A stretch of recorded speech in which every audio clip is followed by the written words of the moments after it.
Can we get some women in charge of shit? I'm sorry. Yes, This is the cringiest, pettiest, most childish fight. So, I mean, the American people picked one in 2016.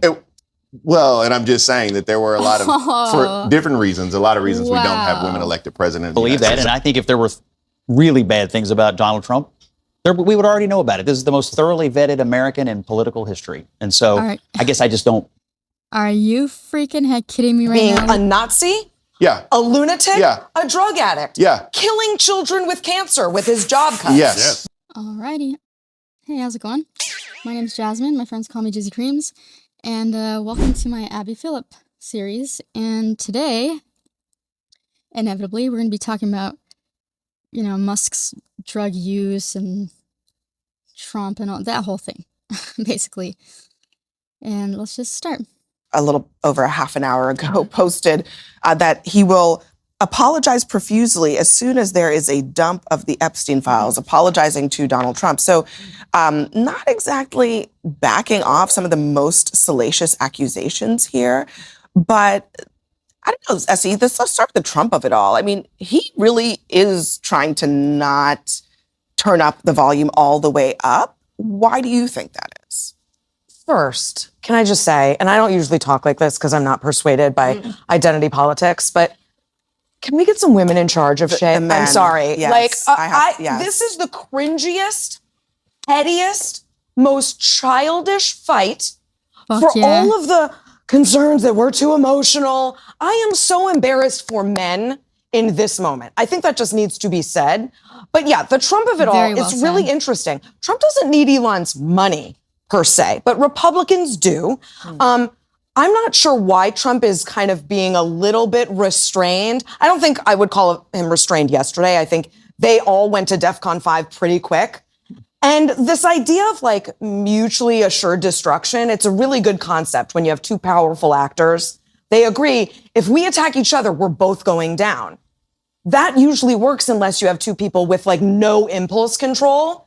And these two people have no impulse control. So it went from like détente to DEFCON 5 in a matter of hours. And Elon is still there. He's still all the way up at 10. Right.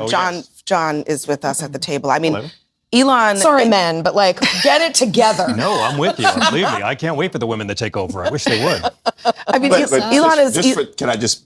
Respectfully, I did try to get a woman elected in 2016 and 2024. So, well, I mean, the American people picked one in 2016. Well, and I'm just saying that there were a lot of, for different reasons, a lot of reasons we don't have women elected president of the United States. Exactly. Now, but go ahead. Of course. I think we're seeing that men are too emotional to work together. It's very sad. I'm a fan of morality and comedy, so I spent the day enjoying this. I think a lot of people had 135 days of a pressure valve emotionally ready to release, and for a lot of folks, it was a bit cathartic. I don't know how much good is going to come from this, but it was like porn for the angels. What we saw yesterday was like the Hindenburg crashing into the Titanic with the Benny Hill theme playing as a soundtrack. The comedy was beautiful. Two narcissists with no impulse control. Everyone thought they'd get along just great. You've got Trump accusing him of being a junkie. You have Mr. Musk accusing Mr. Trump of being a pedophile. And the Republicans are like, guys, can this just wait until we gut Medicaid first, please? It's not going to go away. It's not going to help anybody.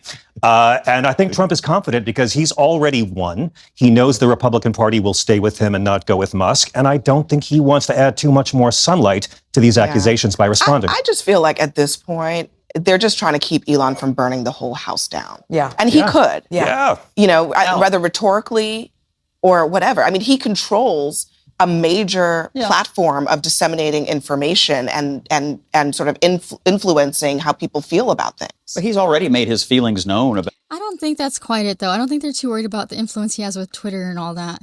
I think there is something else, but I don't know. I don't quite trust it all yet.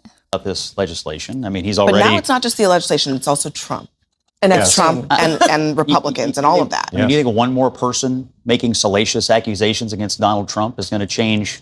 Well, the last 10 years. I mean, I don't. Isn't just one person. I don't really believe that, and I think if there were really bad things about Donald Trump, we would already know about it. This is the most thoroughly vetted American in political history, and so I guess I just don't. Are you freaking heck kidding me right now? Leave it up to freaking Scott to. Buy that piece of it. I think it's extremely regrettable that this relationship has splintered, and hopefully someday cooler heads will prevail. And but are you see what happens. surprised, Scott? Because you're inside MAGA circles. Are you surprised that these two couldn't coexist forever? I mean, I'm not surprised. I'm not surprised at the friction actually between the more libertarian, newish Republican, the policy stuff, wing, and what Trump represents. These are two different sort of economic theories. Right. I mean, they just are. That friction has existed in the party, so that doesn't surprise me. The personal escalation Is this libertarianism, is surprising. though? Hold on, but is this really libertarianism, or is this not like classic conservatism? Like classic Republican ideology is you want to reduce the fiscal irresponsibility of the federal government. Well, I feel like I'm saying this not just truthfully. I think Elon is trying to hold Republicans accountable to their own statement. There's nothing about Donald Trump that is a classic conservative. If you go back and you look at conservatives throughout history or Republicans throughout history, I mean, there is nothing that Ronald Reagan has in common with Donald Trump. There's nothing. Through strength? What? He's through strength? No, I mean that's a slogan, facade. I mean that's a slogan that actually Ronald Reagan attempted to uphold. Donald Trump does not. There's no George H.W. There's no George W. Bush. There's no John McCain in Donald Trump. So to say that he is trying to be this conservative is cosplay. He's reformed. He has drastically shifted the paradigm on what Republicans really are. The problem, though, with this battle between Elon and Donald Trump is something Republicans can't grasp, which is this fundamental fact. MAGA-ism or MAGA, whatever you want to call it, politics, is non-transferable. It belongs to one man. It belongs to Donald Trump. And what Elon Musk is doing is tearing down everything else around that. He's going to make it entirely difficult for people like J.D. Vance or Marco Rubio or Nikki Haley. Y'all remember her? Or people like Chris Christie who want to find this vein to come in. Maybe not Chris, but who want to find this vein to come in and try to slice that off. Elon Musk is going to make that really difficult. But does anyone here believe that Democrats, and I'm not in neither party anymore, Democrats will be dumb and craven enough to try and woo Elon back to the party a la Ro Khanna's big idea? I think, like I said last night, I'll say it again. I think that Elon Musk is a necessary asset for particular battles. I think. Excuse me, this Democratic Party, I think rightly, accused him 4 months of being a Nazi. Yeah. A lunatic? Yeah. A drug addict? Yeah. Killing children with cancer with his job cuts? Yes. This is a man they are going to welcome back into the fold for his money? No. I want to be particular. Nobody said. First of all, nobody said money, Essie. No, Ro Khanna did say money. You asked me a question, so I'm answering. I'm wondering. And what I am saying is that for this particular political moment, will I take him back to... I get her frustration. It's like hard to hold back, even though she's not disagreeing and he's not even saying much yet, but like I feel like if I was on this panel I would react the same way because it's so frustrating and it's such an outrage, but like chill a little bit. The big beautiful bill? The answer is yes. You know why? Because this bill is garbage. You know why? Because this bill will kick 11 million people off Medicaid. Democrats use him to get Democrats elected. I don't know about that, but I'm going to use him today in this moment. It's worth noting that the reason the big beautiful bill is something he doesn't like is not because it cuts Medicaid. Thank you so much. It's actually perhaps because it doesn't cut it enough. But it's very important. So we have to keep that in mind. The priorities are not the same here between Democrats and Elon Musk. No, I know, but if he wants to kill a bill kicking 11 million people off Medicaid, are you not going to take it? I'll take it. What I'm saying is he doesn't get virtue for it. He doesn't care about the people kicked off Medicaid. He cares about the EV tax credit. We're trying to We got to go I here. gotcha. This bill's not going to happen. Very, very interesting. I feel so hot and cold about it. And honestly, it's hard to believe that, Donald's such a, publicity whore. I kind of doubt this is even real at times. I know Elon's making such bold claims and things that Donald really wouldn't like, but how much of this is really actually real? Do you know what I mean?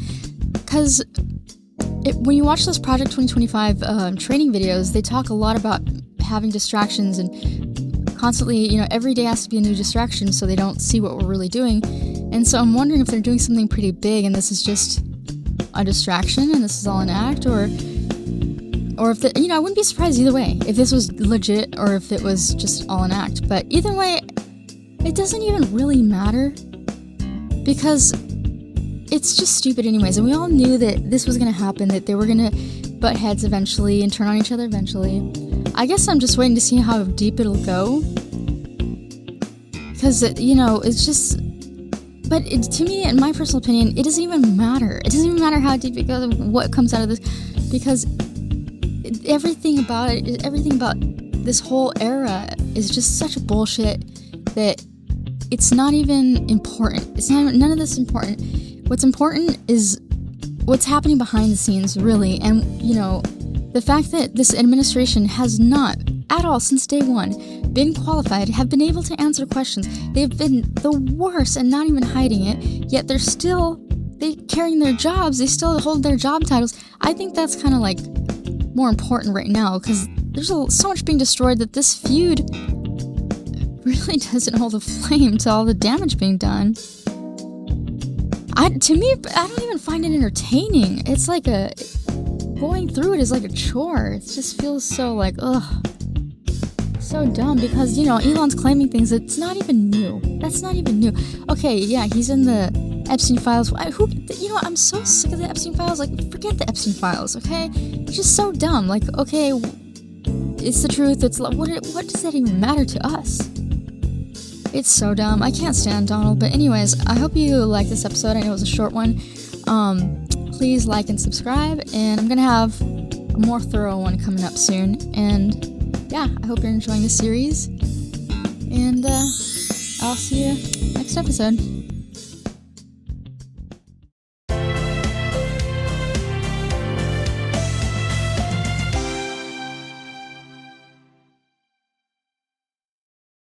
They got your data, dumbass. Do not come. Do not come.